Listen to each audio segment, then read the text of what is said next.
All right, here we go. In three, two, one. Yeah, but before we start, I gotta ask you, how you feeling, man? I'm feeling pretty good actually, considering it's about like 020, degrees outside and I'm freezing.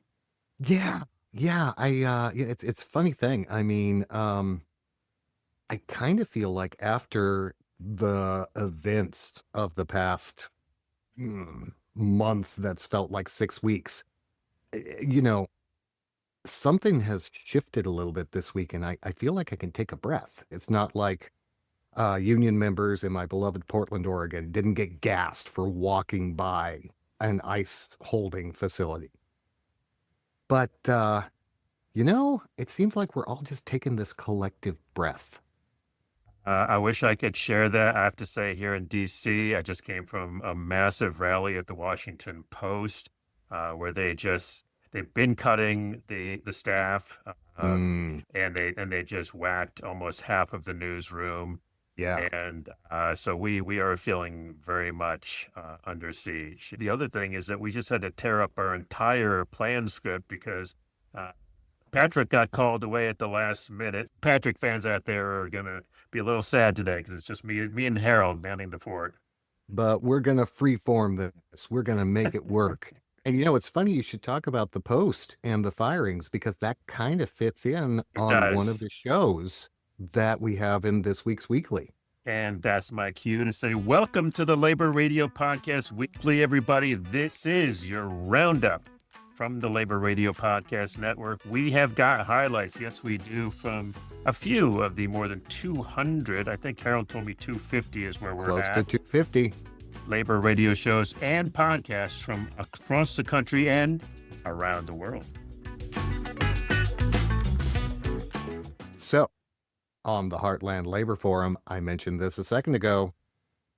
Workers at the Pittsburgh Post-Gazette win their case all the way to the U.S. Supreme Court, only to be told hours later that management plans to shut the paper down after 240 years. Our members got all a call, and every journalist at the Pittsburgh Post-Gazette got a call to join a Zoom call. And then they watched a pre-recorded video where a woman that they had never seen before told them that they were closing down the Pittsburgh Post-Gazette on May 3rd. Can you believe that, Chris? I wish I couldn't, but I mean, again, we're seeing that. We're seeing Bezos slashing the Post. I have a very bad feeling, is what I have. Mm-hmm. But then we're going to switch gears and we're going to go to Arizona, where the Powerline podcast goes inside the substation with Juan Huerta and Beau of Arizona Public Service. They're going to explore one of the most critical, high-risk, and least understood jobs in the power system, and what it takes to stay safe, sharp, and accountable where everything connects. As a subtech, they call you at any time of the day or hours, but like it's a passion you got to have for this job or even line work, right? If you don't have that passion or that heart to do this job, like you're not gonna be successful. Next up, we're going to the Green and Red podcast for a powerful look back at the Greensboro sit-ins of 1960. That was when I was born. Yay. How young people sparked a mass movement and what that history teaches us about organizing today. Kilpatrick wrote that the juxtaposition couldn't have been greater. These four students from North Carolina A&T, they wore like coats and ties. And he used the word, he's like, these slack-jawed yokels in their Southern Confederate garb. And it really made a difference. Yeah, it's funny how a lot of those historical events seem to have relevance to what we're going through today.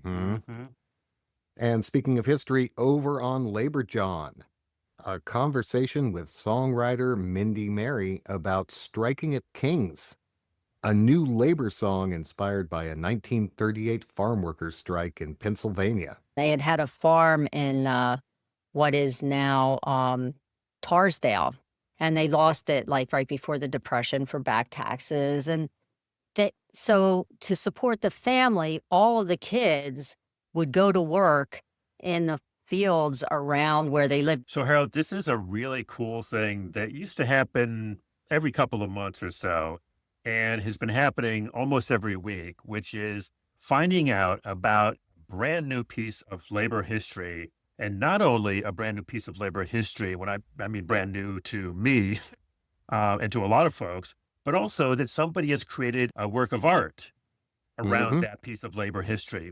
We did The Brick in the Bible, which is this great new play in St. Louis, which is premiering this month. You can find out about it at laborheritage.org. And here we have not only a 1938 farm workers strike in Pennsylvania that I'm now going to have to learn all about, which is great. Mindy Mary has done a song about it. I love it. It just makes my day. It's a great song, too. Plus, shows you should know. That's our speed round coming up on this week's Labor Radio Podcast Weekly. Let us get going. Get started. Roll it. Okay, we begin with the Heartland Labor Forum, where hosts Tom Gepp and Judy Morgan talk with NewsGuild CWA President John Schleuss about a devastating turn in the long-running strike at the Pittsburgh Post-Gazette. After workers won major rulings all the way to the Supreme Court, management responded not with compliance, but with a shutdown announcement. Talk about petty. Welcome to the Heartland Labor Forum, a weekly show of news, information, and commentary by and for the working people of Kansas City. I'm Tom Gepkin. I'm the president of CWA Local 6360 here in Kansas City. I, along with former state rep and president emerita of AFT 691, Judy Morgan, we're going to host this segment of the show. The strike at the Pittsburgh Post-Gazette was the longest active strike in the nation. It began in October of 2022. In November of 2025, the U.S. Third Circuit Court of Appeals ordered the newspaper to repeal more than 5 years of worker rights violations and compensate the workers who were impacted. That order enforces a National Labor Relations Board ruling from September of 2024, and that was a big win. We visited with NewsGuild CWA President John Schleuss about this issue on a previous Heartland Labor Forum show. The big victory has taken a big turn since this court order. The owners of the newspaper recently announced they were shutting down the Pittsburgh Post-Gazette after 240 years. We'll be discussing this with John on tonight's show. He'll tell us where we are and how this all came about and where this will go next. John, welcome to the show again. Thanks for having me back. Hi, John. It's good to see you. I didn't know the newspaper was 240 years old, so it's been around almost since the inception of our country, right? It has, yeah. It's been around in some form or another for 240 years. In the last 100 years, owned pretty much by the Block family. And, once it gets down to a certain number of generations who own it, the two brothers who have been the stewards of the Post-Gazette for the last, 10 to 20 years have really run it into the ground, sadly.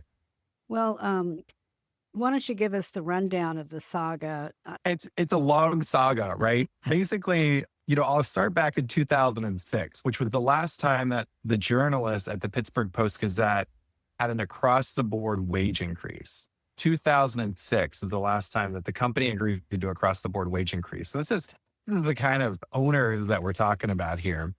And there's been a lot of labor struggles. The last contract expired in 2017, and we've been at the negotiating table since then. But the company has refused to move on any single term. They've just said, we're happy with our framing. We're happy with our proposals. We're not interested in changing anything. And for folks in the labor movement, that's called bad faith bargaining. That's illegal under the National Labor Relations Act. So that had been going on for years. And then the company did what they call imposed terms, which is, it's nice that you have a contract that we agreed to, but we've been trying to bargain over a new contract. You're not moving. And so management is imposing the terms and conditions of employment, which isn't a contract. They just unilaterally say, here's what it is. And during that moment, people saw their wages decrease. They had their health care stripped away. They lost vacation days and other benefits got worse. And that was in 2020. So in the summer of 2020. And the company had been kind of in the process, hurting every other group in the newspaper. So not only the journalists that we represented, but the mailers, the folks in the finance department, the folks at the presses, and that was the Teamsters and other CWA bargaining units, our union. And in 2022, in October of 2022, the production workers had their health care stripped away as well, finally, 2 years after the newsroom folks. And they decided to go on strike. And soon afterwards, the journalists decided to go on strike, and they were on strike for more than 3 years, as you said, Tom, which was an extremely long, very difficult strike. But kind of during that period of time, I think we built a lot of unity with the community. We raised more than $1 million from good folks who listened to your show, who just out of the kindness of their hearts donated to our strikers. And we won in court every single way. So, when you have a boss that breaks the law, you file a charge with the National Labor Relations Board. We did that back in July of 2020. We won a complaint. We won at an administrative law judge hearing. Then we won by a full ruling of the National Labor Relations Board, which was extremely rare. Usually a company settles throughout those periods of time. And then the company appealed it. They didn't want to settle. So they appealed it to the Third Circuit Court of Appeals. We won there. And then they even appealed it all the way to the U.S. Supreme Court. And we won there Oh my for gosh. a part of this in an injunction. Wow. So, all the unions were on strike then? Did everybody go on strike?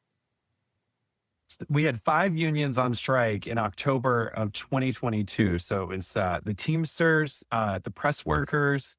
We had 2 other CWA bargaining units, which is the mailers and the typographical folks who did advertising, and then also the journalists. So it was about the beginning, that strike was probably about 200 or plus folks.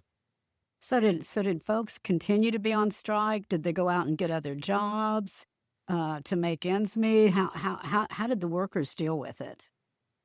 Yeah, especially when you're on strike for more than 3 years, which surprisingly in the NewsGuild history, because the NewsGuild has been around since 1933, this actually isn't our longest strike. It's actually like the 4th longest strike of the Wow. NewsGuild. Guys, And you can believe it. But like after you've been on strike for 3 years, we did lose a lot of people who had to go find other jobs, right? Because they needed to like be able to make ends meet.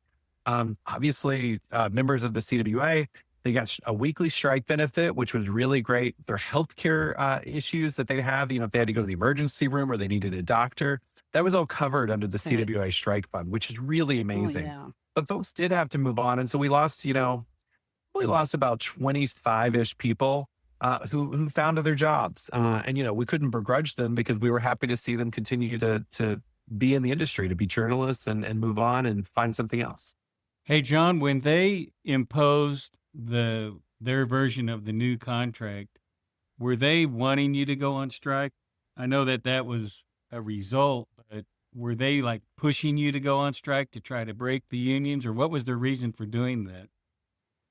Yeah, I think that's actually totally it. The company had hired this law firm called King & Ballou, which is based in Nashville. And, our union, both the CWA and the NewsGuild, have seen King & Ballou around the block. In fact, I have a research book about King & Ballou put together by the Teamsters from the 90s. And actually in the 90s, the NewsGuild crossed paths with King & Ballou and lost our union at the New York Daily News after a pretty intense strike there. So the company and the Pittsburgh Post-Gazette had fired King & Ballou with the goal of breaking the union and really trying to divide up the different unions, the production workers and the journalists, the advertising folks, trying to divide them up and put them in different places to keep them at a distance. Because prior to that, we had all bargained together. That's the productive thing to do, both for the unions and for management. They had broken all that up, and they had tried to divide folks by kind of doing different things like imposing terms on us, taking healthcare away from other people later on. And they hired King & Ballou to try to break the union. And so I think at the beginning, that was like their effort was like, let's try to force them out on strike and maybe, get rid of them completely. But nothing really worked out into their plan because we didn't strike immediately in 2020. We struck 2 years later when the production workers were also on strike.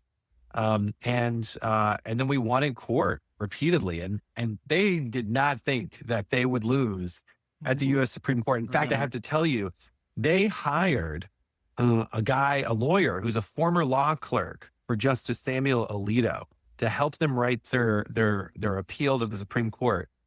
And it went to Justice Alito, and he still rejected it. Oh my gosh. Wow. Well, our producer, Judy Ansel, just sent me a note that same law firm that you are talking about was the one that busted our Kansas City Star here, because we actually had some union workers at one point in time that were, with the union, and they got busted. It's been a little while since that happened. I can't remember exactly when, but then you've had the Kansas City Star reunionize about 5 years ago with us. But like King and Blue was like notorious in the 1990s and the 80s and 2000s by busting a bunch of unions. Yeah. Now, one more question on that was, if this has been a family-owned operation for 100 years, what changed that made them want to act this way at that round of bargaining? Well, I think that, when you have a dynasty, you have to be careful because typically the generations as they go down kind of get worse and worse and worse. And so in this case, you've got two twin brothers who, were brought up in a family that had made a lot of money from the newspaper heyday. And so the family was really wealthy. And so I think that these boys basically grew up with, golden spoons in their mouths and just felt like they owned and could rule the world. And so they never really had it in their minds that they'd have to like negotiate with workers or listen to workers or even be good stewards of the newspaper. It was common that the publisher of the Pittsburgh Post-Gazette, JR, would actually like put his personal grievances in the editorial page and have him try to investigate, things he was upset with personally, right? Like parking tickets that he might be getting, just like using it like as his like rich plaything without actually thinking about how journalists are really the stewards of our community. And that's who they work for. Now, is this company, are they declaring bankruptcy, or they're just closing the doors, or what are they doing? Well, if any of us can answer what are they doing, we would be really smart. It's kind of it's such an embarrassment of a family. It's hard to predict exactly what they're doing, but just an hour after we heard from the U.S. Supreme Court that the employer's appeal had been denied, we ended up getting our members got all a call, and every journalist at the Pittsburgh Post-Gazette got a call to join a Zoom call. And then they watched a pre-recorded video where a woman that they had never seen before told them that they were closing down the Pittsburgh Post-Gazette on May 3rd, which, by the way, coincides with World Press Freedom Day. Totally bananas. And they're like, we've lost hundreds of millions of dollars over 20 years. And because of that, like, we're closing down, but also because we just lost in court against the union. So they made it really clear that they're closing down over anti-union animus. And it's not like they're not declaring bankruptcy. It's a partial closure because the company itself is Block Communications Incorporated, and they own internet and cable providing services and companies, subsidiaries in Ohio, in Toledo, and Sandusky. They also provide cable and TV internet to folks in Mississippi. So they are a very profitable company overall. They also own the paper in Toledo, the Toledo Blade. So they're actually a profitable company overall. And, if the Pittsburgh Post-Gazette hasn't been a financial success, it's management's fault. And also, why spend millions of dollars on anti-union attorneys when you could have settled for tens or hundreds of thousands of dollars with the workers? Well, we'll have to have you back again to keep on this issue. And that's John Schleuss. He's with the NewsGuild CWA. I'm Judy Morgan, and with my co-host Tom Gepkin. John, we really thank you for being here tonight, and we wish you the best. And you're in our hearts, and your workers are in your hearts, and you take care. Thanks so much, Judy and Tom. Y'all take care too. Hey, this is Lena from the Work Stoppage Podcast. We're a proud part of the Labor Radio Podcast Network, more than 200 labor radio and podcast shows across the country and around the world. The Labor Radio Podcast Network, where the people speak. Find us at laborradionetwork.org. Next up, the Powerline Podcast talks with Arizona Public Service's Juan, Huerta, and Tubbs about what a real day in the life of a substation electrician looks like, why precision matters when the margin for error is slim, and how trust, communication, and accountability show up differently inside a substation rather than out on the line. And we should talk about the fact that Ryan, who runs the Powerline podcast, always does great episodes about what it means to work in the Powerline trade. But he's got a whole series he's doing right now with Arizona Public Service. So he's actually looking at a whole system down there in Arizona and talking to the people who handle safety, who handle substations, who go out when there's an emergency. It's a real deep dive into how one power system works. Yet another reason to listen to the Powerline podcast, folks.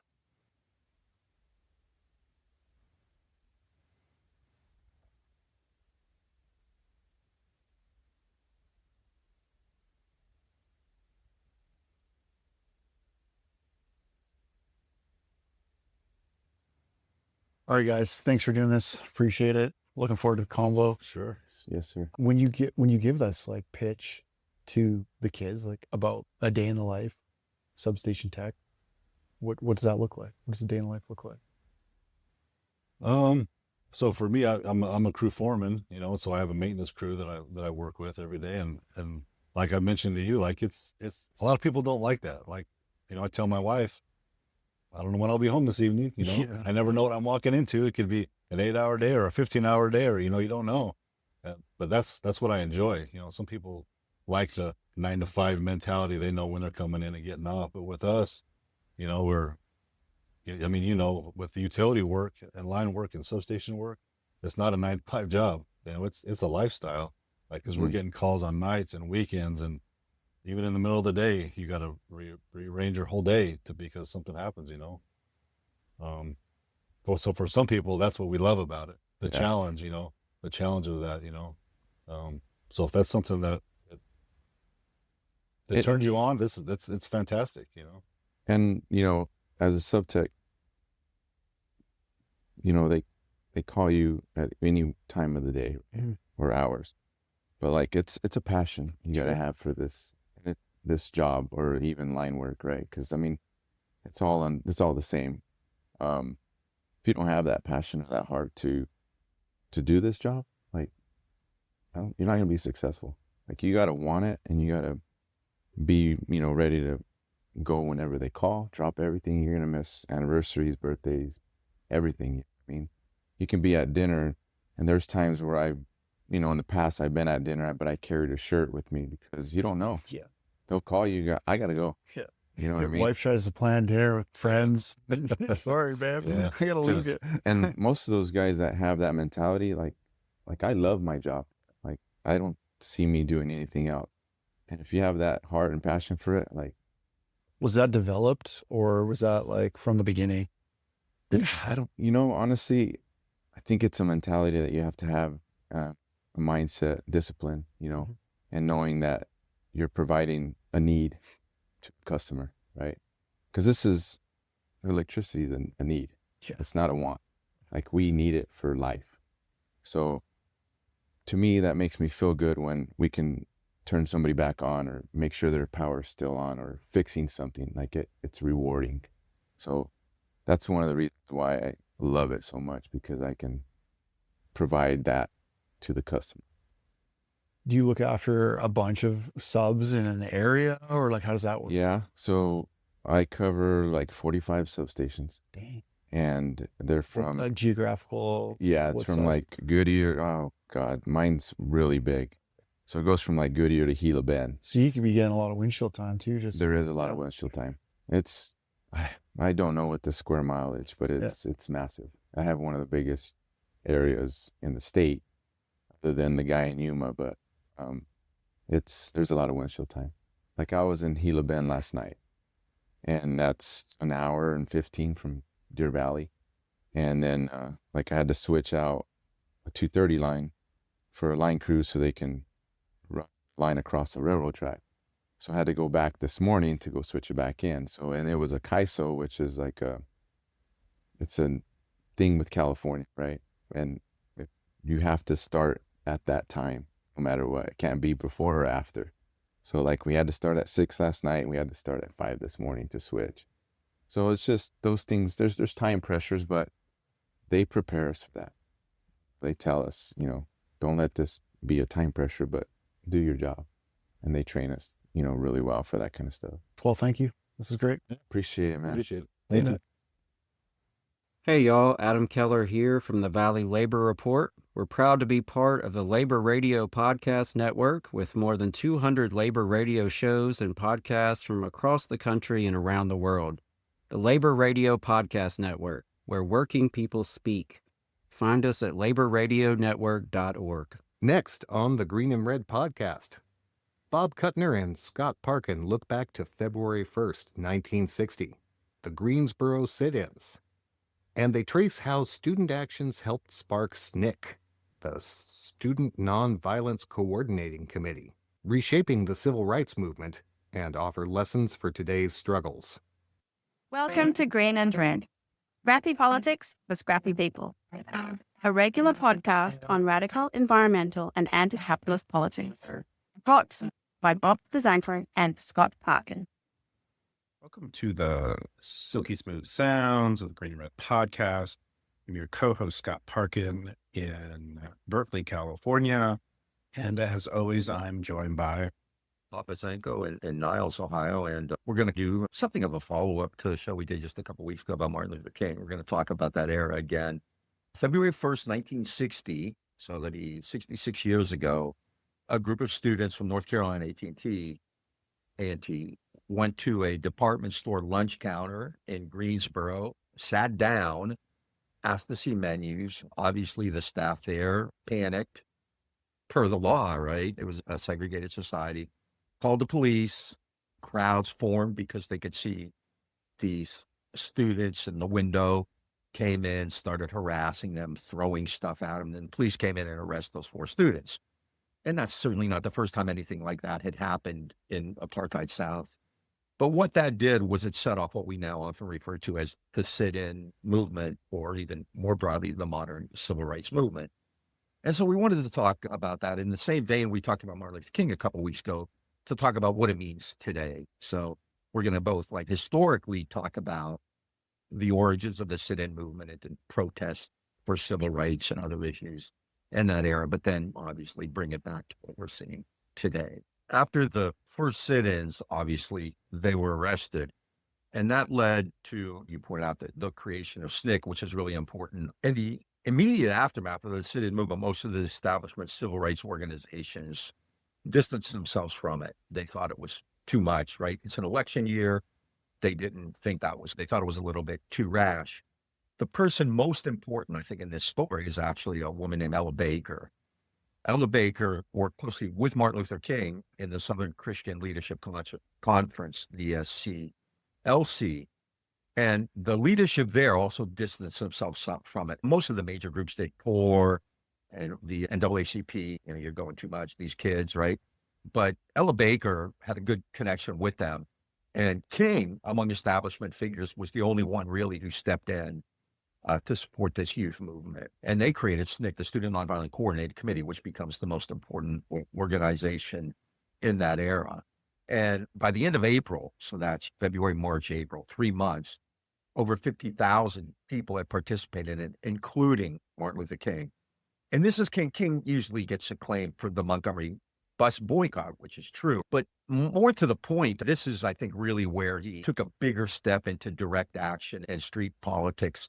That's a boycott that had been done before. But in this particular case, you started to see people actually put their lives on the line. And this was mostly, at the start, overwhelmingly a movement of young people, students from historically Black colleges and universities. I don't think they were called that yet. Were they at that point? I don't think they were yet called that. But eventually you will see white students from the North and so forth, and border students. But originally, it's that movement. And the initial media coverage on it was mixed, at best, more or less critical. The Democratic Party, not surprisingly, and that's another really important issue, I think, here. Democratic Party freaked out, contacted King and other leaders and said, you need to wait. What are you doing? They tried to dissuade them. They tried to suppress it. And the beauty of this is that SNCC just wasn't really accountable to any of those mainline groups. because they really hadn't done anything to help them. A group of activists who realized that the Democratic Party is going to help them. So I think that's the theme. It's an election year, so I'm sure the Democrats were especially freaked out. Yeah, absolutely. The response of Southern law enforcement really helped, right?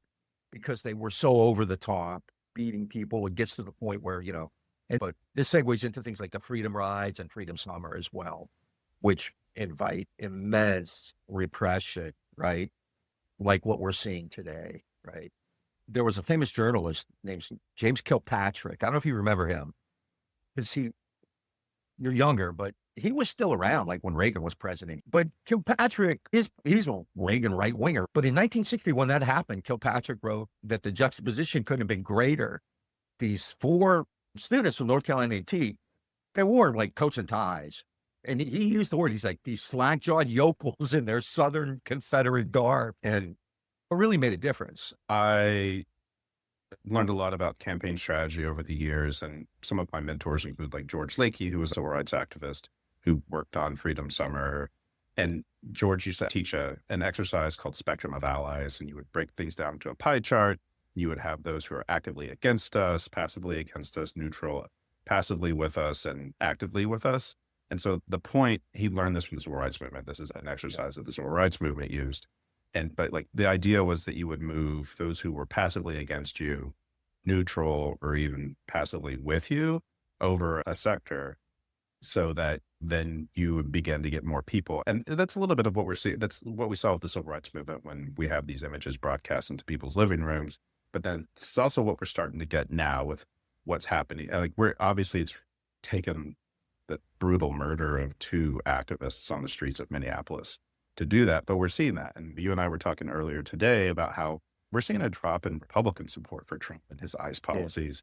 We're seeing an increase in the number of people who actually think ICE should not just back down, but be abolished. And we're seeing like a strong reaction from the Republicans because they realize that's what's happening here is they're losing their support. Shout out to the Greensboro 4, one of which is still alive. And we'll talk to you later. And more now than ever, make trouble and misbehave.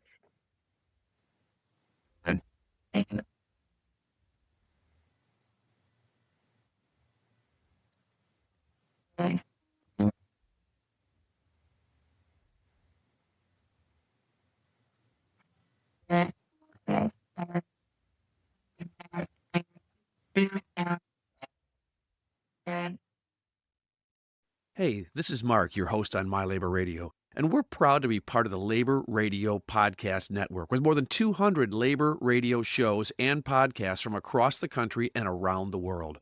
The Labor Radio Podcast Network, where working people speak. Find us at laborradionetwork.org. And finally, on Labor Jawn, hosts Sam James and Gabe Christie talk with songwriter Mindy Mary about striking at King's, a song inspired by the 1938 farmworkers strike at King's Farm in Pennsylvania, and why its message still resonates today. You guys are going to want to turn this up. It is a great song. It's funny, when I first saw Striking at King's, my mind has really been on Minneapolis, and so I thought that that's what this was about. And I was very pleased to find out it was in a whole, labor history genre, because me, I'm always looking for labor history and labor history songs. So 2 for 2. You are the labor history guy, man. One of many. They are striking at Kings. They are striking at Kings. There's only one way to get their fair pay. They're striking at Kings. Hello and welcome to the Labor Jawn podcast, where we strike at the working class history of Philadelphia and the surrounding world, and we strike at it fiercely with solidarity and love. My name is Sam James. I'm a co-host of this program that we call Labor Jawn, and the other co-host of the Labor Jawn is Gabe Christie. First, before we bring in this lovely person, on January 2nd, Striking at King's, a song about the 1938 strike by farm workers at King's Farm in Morrisville, PA, was released to coincide with the 5th anniversary of the January 6th insurrection. And today we will be speaking with the writer and the original performer of that song, which I'm very excited about. And I say original performer because the moment we're done here, I'm going to record it and steal it from you, Mindy. I'm so sorry. That's But it's a that's a testament of the song itself. But please welcome to the show, Mindy Mary. How are you doing? Doing great. Nice to meet you both. And thanks for having me, talk about it a little bit and get to talk to you guys. And yeah. Let's get into Striking at Kings. First and foremost, this song, and I'm not just saying this because you're here in front of me, is amazing. It's a good song. The lyrics are very well done. You wrote the lyrics. And we will get to parts of it. Well, we'll play it on, with your permission, we'll play it on the podcast. And parts of it were just so chilling. And it's felt like the song, even though it was almost written yesterday, it felt like it could be implied or applied to today as well. Right. And that's why I think it'll have some staying power, for good and for bad. But I want to know like the history behind the song and what made you really want to write about it. I had always wanted to write a song about King Farm. I live on the street that's just like 7 miles. You go 7 miles straight down the street I live on, and you would hit where King Farm is. So it's like very local to me. My dad grew up as the youngest of 10 kids. His dad died when he was 10. They had a farm in what is now Tarsdale, and they lost it like right before the Depression for back taxes. And so to support the family, all of the kids would go to work in the fields around where they lived. They moved then to the Fallsington, Marsville area, and they would all work in the fields, and he would tell me about this. Like, he would say, we would, get up early, you'd go, you'd do like 2 or 3 hours of asparagus, you'd go to school, if there was still daylight at the end of school, you come home. I mean, it was like, it was really, rough stuff. But he had always, like, he did not ever work at King Farm, though. His mom didn't want them to work at King Farm. She didn't think that they treated their workers well. She didn't think that they, and this was actually after, like, when I was looking at the timeline of when the strike was and how old he was and all, like, his actual working, before school and all, was probably after, like, maybe 5 to 7 years after the strike, because he would have been, I don't know, he would have been like 7 or 8, like at the time of the strike, definitely too young, to be working. And it's funny because like they were striking for anywhere between 17 and 20 cents an hour. They had actually, you guys, I think, know this more than me, but there had been a law passed that they were going to demand that the workers make more money, but King decided not to do that and actually ratcheted down their pay. But the 17 to 20 cents an hour really struck me because my dad told me that they used to make 35 cents an hour. Really? Yeah. But this would have been like, and this may have been because of the CIO, because it was then like maybe 7 or 8 years after the strike, so maybe that really boosted, the economy in the area, or it may have been the fact that he was working for the smaller farms and not the big, factory farm, which is kind of what farm, that King Farm was. But so I always wanted to write that song, and then now, with this, with the whole political climate and the whole, people realizing or hoping they are realizing how bad things are and how, you just really have to stand up. You have to do something about this. And the fact that the name is King and, we have, the big demonstrations, against having, a monarchy in America. Yeah, all the No King protests. Yeah, right. So it just seemed like, so I did want to. This is, like I said, that was why I really thought this is the time to write this song. Just do it, They are striking, striking again. There's only one way to get their fair pay. They're striking at James. They are striking. James, striking at James. There's only one way to get their fair pay. They're striking at James.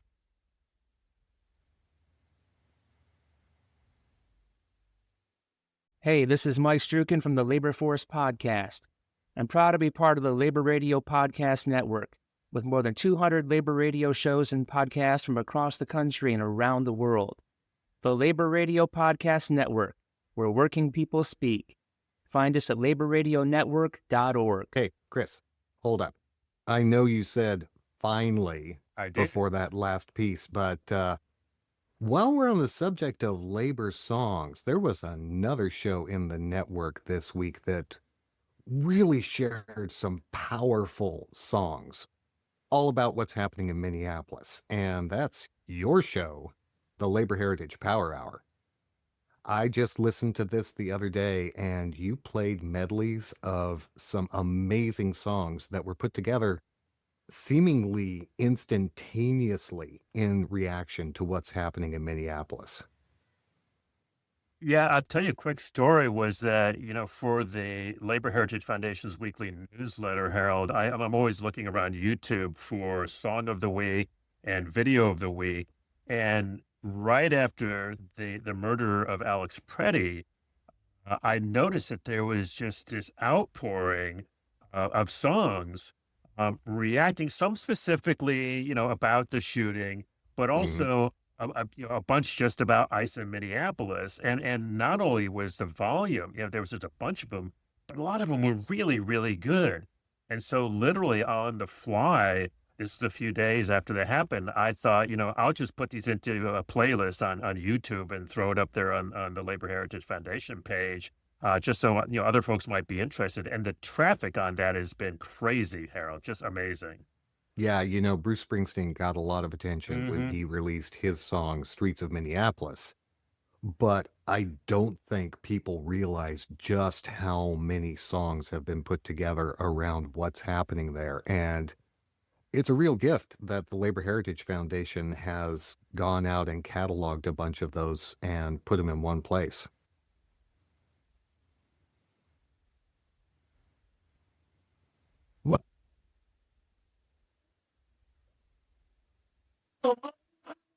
January morning, Portland Avenue. Mother standing watch outside the school. 6 weeks of terror in our neighborhood, and she blocked the street, doing what she could. Whistles in the winter, warning neighbors everywhere. A pouring rain, 3 kids at home, protecting strangers on the rain.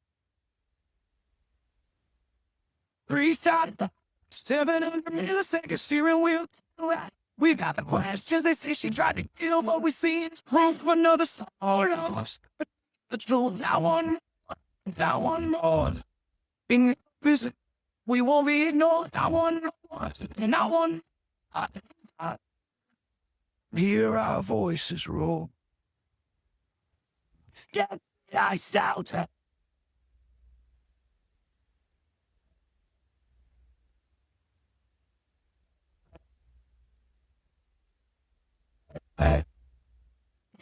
There's a chill in the air and it's crawling our backs. They're freezing the dream in a bureaucrat shack. They call it order, we call it a raid. A flag in the wind, but the stars have decayed. They're banging on doors at 5 a.m. And papers, please, like landmen condemn. But we ain't scared. We've got the clout, razor glass, and ice up. Again. Eyes out, the eyes out. No, there's no more doubt. You'll get the praise, a human soul. There's a mile later on. Patrol, get the eyes out. See the eyes out. It's mad. I don't want to tear the route from Boston, dust to Mexico, sand. The rainbow, it's a non. It's and hello, John, you're extract.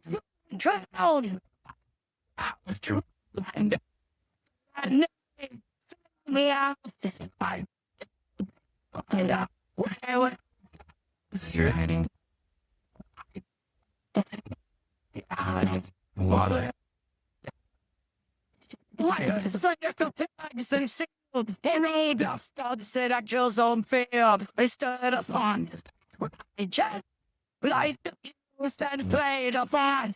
Yeah, stop it up. Who all the chat on? You're the tongue. And I think God, story is screaming. And that is the space. Your elders, your health, your stars. That was very sad. The line.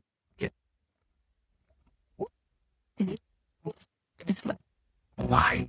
Yeah.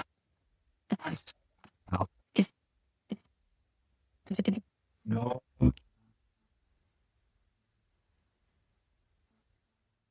They came with sirens cold and loud. Outside the daycare, they drew a crowd. Children cried, a teacher torn, a community left. Frozen, crazy seems that a child removed from chemo treatment. Citizens taken off the street. Bounty hunters and porters to make people disappear without an awful letter. When they're all was coming here to make their lives a little better. When they're only was coming here to make their lives better. No, okay. No, me.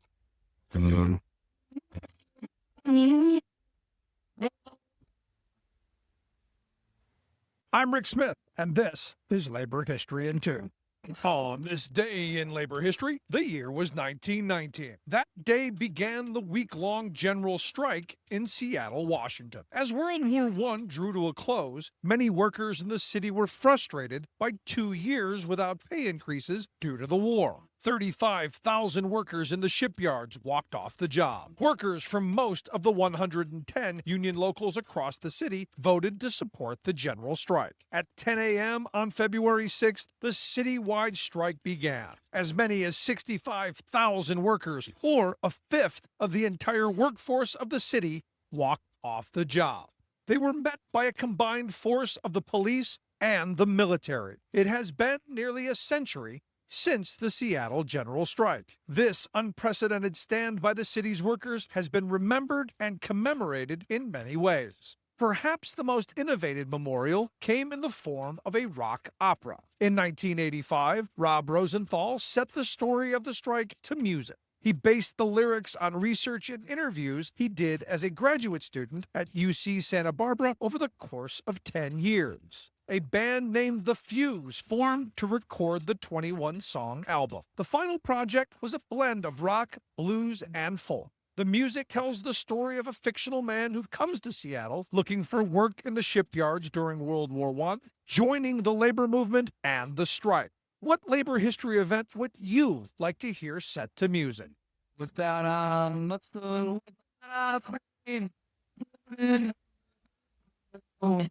we run it all.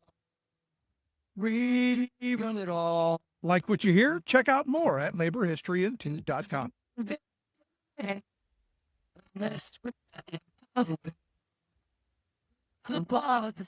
Hey, this is Carmen Rodriguez from El Cafecito del Día.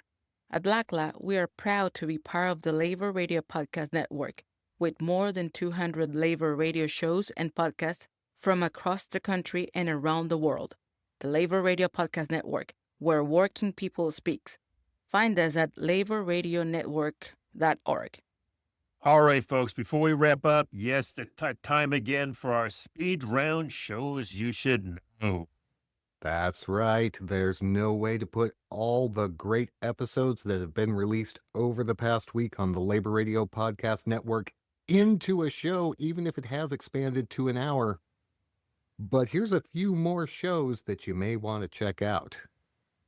On Classes of Mail, Alan talks with Lino Miranda about 2 documentaries exposing systemic delays at the Postal Service. and Kria, an AI-powered grievance research tool. Then on Union Talk, Randy speaks with John Della Volpe and two Gen X, Gen Z. Yeah, Gen Z, man. I'm Gen X. I know. What comes I'm an after- old guy. What comes after Gen Z? Gen AA? Actually, they're calling it Gen Alpha, but it all depends on what the marketers and demographers want to sell to that particular generation. They'll come up with a term, I'm sure.